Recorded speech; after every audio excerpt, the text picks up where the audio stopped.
Força igual massa vezes aceleração. Mecânica, a ciência do movimento, pode ser resumida em uma equação. F igual ma. Este é um núcleo da mecânica clássica.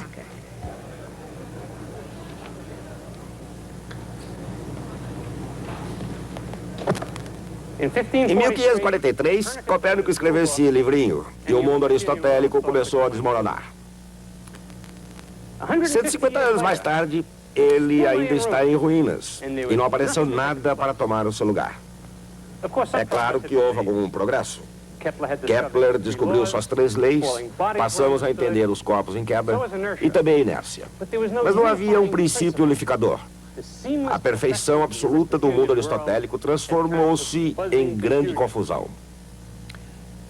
Foi então que, num livro estonteante, Isaac Newton inventou a física, como a conhecemos hoje, e restabeleceu a ordem nos céus e na terra.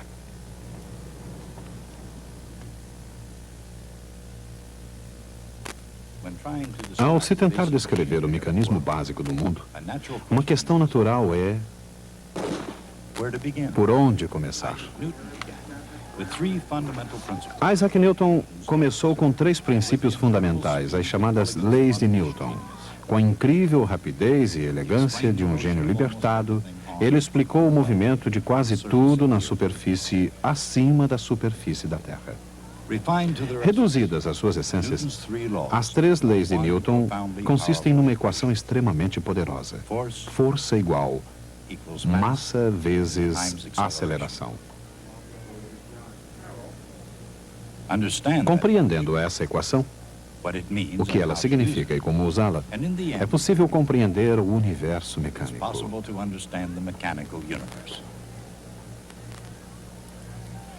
Ao mesmo tempo, compreender essa grande complexidade pode significar compreender o que parece ser puro e simples. Por exemplo, uma análise mais atenta da equação F igual ma revela imediatamente 2 complicações. Primeiro, força igual massa vezes aceleração é uma equação vetorial. Tanto a força quanto a aceleração são vetores. Em outras palavras, têm direções definidas. Em F igual m vezes a, elas devem ter a mesma direção. Uma segunda complicação surge no símbolo A, que representa aceleração. É bom lembrarmos que a aceleração não é a posição de uma determinada coisa e também não é a velocidade com que alguma coisa muda de posição. A aceleração é a rapidez com que alguma coisa se torna mais rápida. Isso significa, portanto, que a aceleração é uma derivada de uma derivada e que a equação simples de Isaac Newton, F igual ma, é uma equação vetorial, envolvendo uma derivada de uma derivada. Por exemplo, quando um corpo ou uma massa cai, a gravidade exerce uma força, F.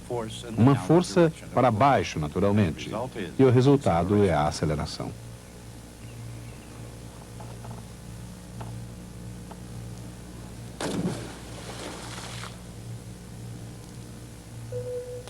Assim temos F igual ma, aceleração e força na mesma direção. Complicado, no entanto, é bonito em sua simplicidade. Essa é a famosa equação.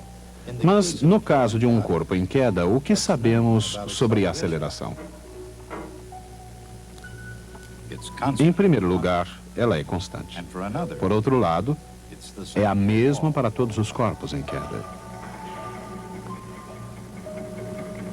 Mais ainda, ela é chamada G. A força da gravidade em todos os corpos em queda é igual à sua massa vezes a aceleração, G, para baixo. Mas essa equação também descreve movimento em outras direções, além da vertical para baixo. A gravidade exerce a mesma força sobre um corpo, não importa em que direção ele se movimente.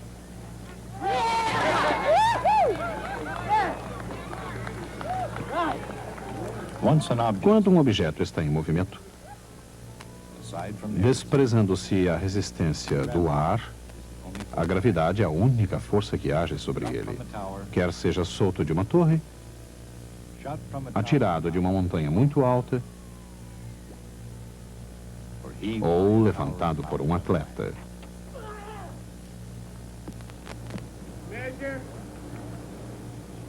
Todos os objetos em movimento caem sob a influência da gravidade. Uma equação que explica a trajetória de qualquer projétil na Terra é realmente muito poderosa.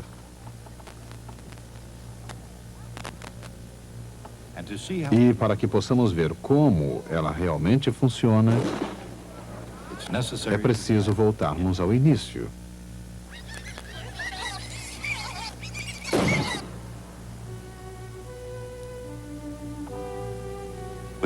Com sua primeira lei, Newton adotou a ideia da inércia. Ele escreveu: todo corpo permanece em seu estado de repouso, ou de movimento uniforme numa linha reta, a menos que seja obrigado a alterar esse estado por forças que lhe tenham sido impostas. A inércia foi uma ideia que Newton herdou de Galileu. Foi uma ideia extraordinária, que, ilustrada com imagens modernas, segue mais ou menos essas linhas. Uma vez em movimento, um corpo prossegue naturalmente em uma linha reta, a menos que seja influenciado por alguma força. A segunda lei de Newton indica exatamente de que maneira uma força altera o movimento de um objeto. Como explicou Newton, a alteração no movimento é proporcional à força aplicada. É feita na direção da linha na qual a força é aplicada.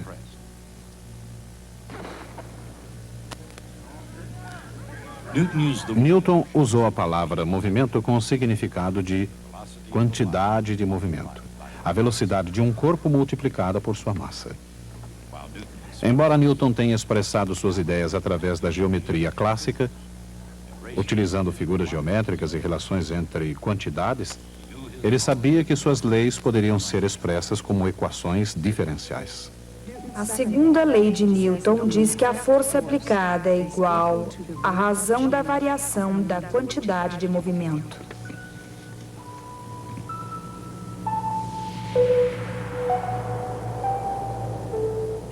No caso de um corpo de massa constante, essa equação diferencial se reduz à força igual massa vezes aceleração, F igual ma.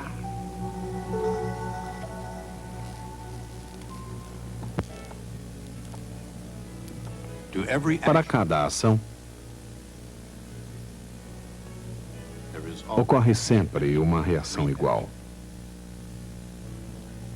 Ou as ações mútuas entre dois corpos são sempre iguais e dirigidas uma oposta à outra. Esta é a terceira lei de Newton. Uma coisa não pode tocar outra sem ser também tocada. Em outras palavras, os corpos não apenas agem, eles interagem uns com os outros. Ao mesmo tempo, todas as três leis de Newton agem e interagem em todo o mundo físico. A trajetória de qualquer projétil demonstra de maneira clara e convincente as consequências das três leis de Newton. Quando um objeto é lançado e abandonado numa trajetória livre, qual a natureza dessa trajetória? Não importando qual seja o tipo de projétil e qual sua finalidade, será que todas as trajetórias são essencialmente as mesmas?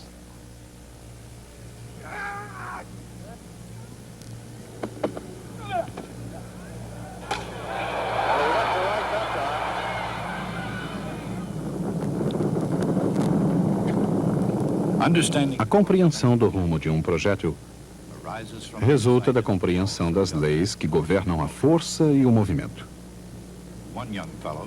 Já falamos de alguém que teve essa compreensão e um conhecimento de primeira mão sobre projéteis. Trata-se de Davi, célebre pelo lendário confronto com Golias.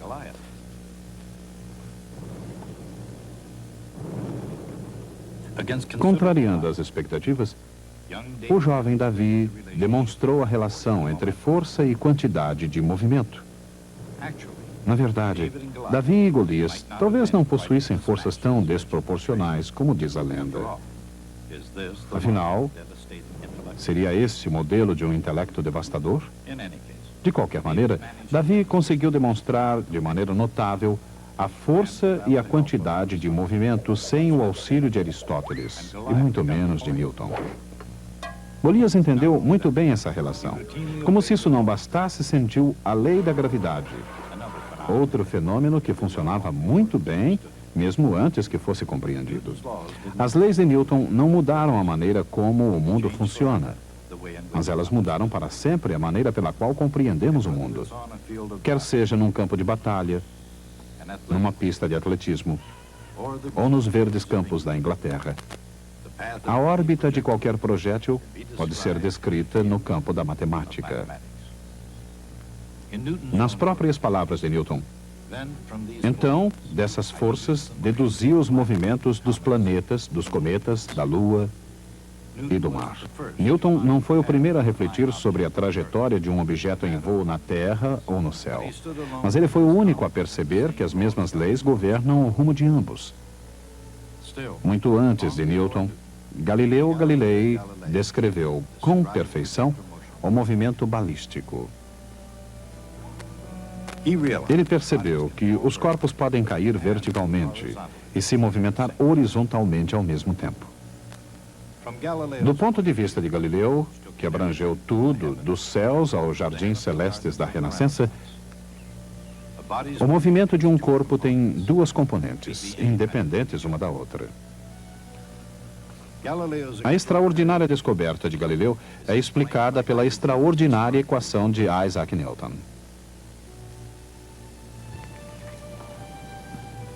A componente vertical da força vetorial é mg descendente ou menos mg. Absolutamente nenhuma força age na direção horizontal. Só a componente vertical da aceleração é menos g. Na direção horizontal, onde não há qualquer força, a aceleração é zero. A aceleração é a rapidez da mudança de velocidade. Como a velocidade horizontal não se altera, ela deve ser constante. A velocidade constante na direção horizontal e a aceleração constante para baixo agem de forma independente e simultânea. Esses são os elementos das trajetórias, segundo Galileu. E também os resultados da equação de Newton. Força igual massa vezes aceleração. F igual ma. Mas para compreender o real significado de F igual ma, é necessário voltar a uma época em que os estudiosos não contavam com a sua ajuda para decifrar os fenômenos do mundo. Na Grécia Antiga, os estudiosos acreditavam que tudo na natureza retornava ao estado de repouso. Que retornar ao estado de repouso fazia parte da natureza de todas as coisas em movimento. De acordo com os aristotélicos, todos os objetos em movimento eram impelidos por uma força motora. Quando essa força não podia ser observada, como no caso do movimento de um projétil, Aristóteles dizia que o próprio ar era responsável pelo movimento. Muito tempo depois, e embora a Europa medieval preservasse essa visão aristotélica do mundo, essa explicação não parecia inteiramente satisfatória. Para explicar o desamparado movimento dos projéteis, como lanças, flechas e balas de canhão, os estudiosos lançaram a ideia de ímpeto. Lançando um projétil, dava-se-lhe uma quantidade finita de ímpeto que proporcionava movimento ao objeto. Quando o ímpeto acabava, o objeto subitamente caía na terra. Ímpeto não foi uma má ideia, mas ela não conseguiu atingir o seu alvo. A ideia medieval de ímpeto não incluía o princípio da inércia, um princípio que não seria atingido até o Renascimento. Quando a trajetória parabólica de um projétil foi descoberta por Galileu. Nas próprias palavras de Galileu, observou-se que mísseis e projéteis descrevem alguma espécie de trajetória curva. No entanto, ninguém percebeu o fato de que essa trajetória é uma parábola.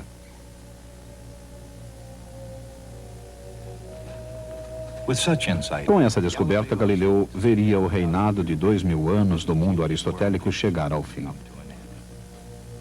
E ele não estava sozinho. Aproximadamente na mesma época, Johannes Kepler, Christian Huygens, da Holanda, e René Descartes, na França, e outros começaram também a ver o universo com novos olhos. Mas, por mais extraordinário que fosse esse grupo de cientistas, seus pontos de vista individuais não produziram algo muito importante, uma síntese, um princípio organizador do mundo físico como um todo. Seria necessária a ocorrência de circunstâncias extraordinárias para explicar o mundo. Seria preciso aparecer a pessoa certa, no lugar certo, na hora certa. A hora certa foi em 1665.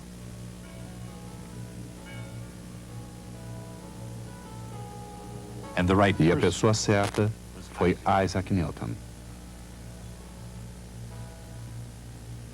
Com apenas 23 anos de idade, Newton concebeu as descobertas que alterariam para sempre a nossa compreensão do universo. Com apenas 3 leis fundamentais, Newton descobriu a causa do movimento. E com isso, seu princípio dinâmico complementou a descrição matemática de movimento de Galileu. Em outras palavras, enquanto a cinemática de Galileu descrevia o movimento, a dinâmica de Newton o explicava. Mas as leis de Newton também explicam como um corpo se movimenta. Combinando o seu cálculo com sua mecânica, o movimento de um objeto pode ser descrito perfeitamente. O movimento de um projétil tem uma aceleração igual a menos g na direção vertical e uma velocidade constante na direção horizontal.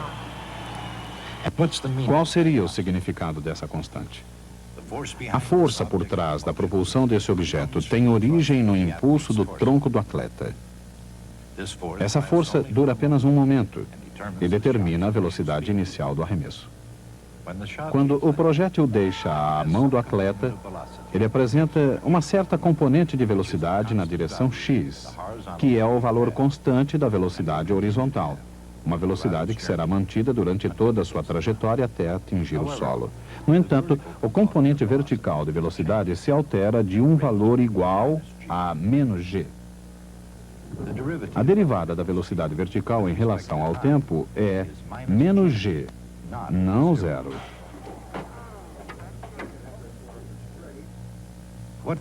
Qual a função que tem como derivada menos g? Menos gt é uma resposta. Mas menos gt mais qualquer constante também é uma resposta, uma vez que a derivada de uma constante é zero. Qual o significado dessa constante?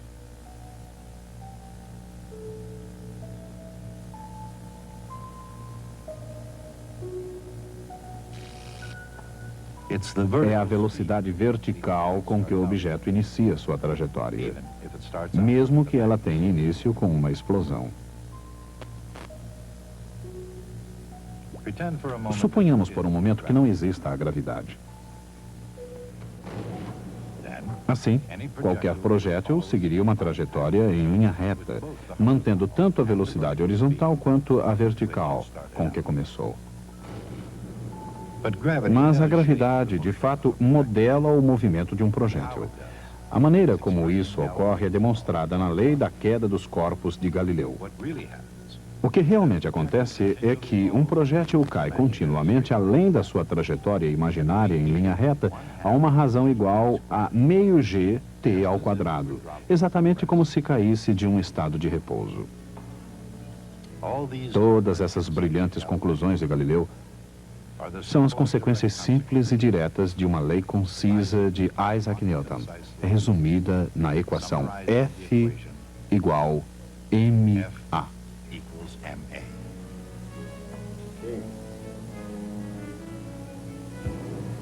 Temos aqui outra história de Davi e Golias. Naturalmente, eu sou Davi. E ali está Golias, pendurado naquela árvore. Mas agora, em vez de um estilingue, vou utilizar uma arma mais complexa. Eila. Eu sei que no momento em que aciona o gatilho, ele se assusta e solta a árvore. E vai cair. Quando vou precisar deixá-lo cair para atirar e atingi-lo? Vou saber a resposta da mesma forma como qualquer grande caçador faria. Através das equações da balística. Precisamos conhecer Z e X.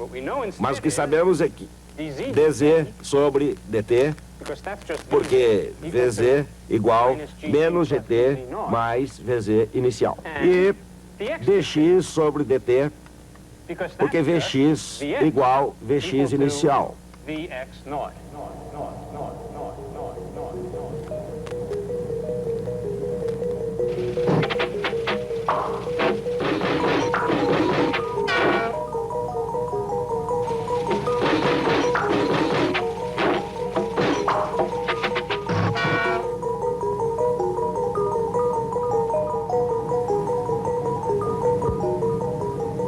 Menos meio g t ao quadrado.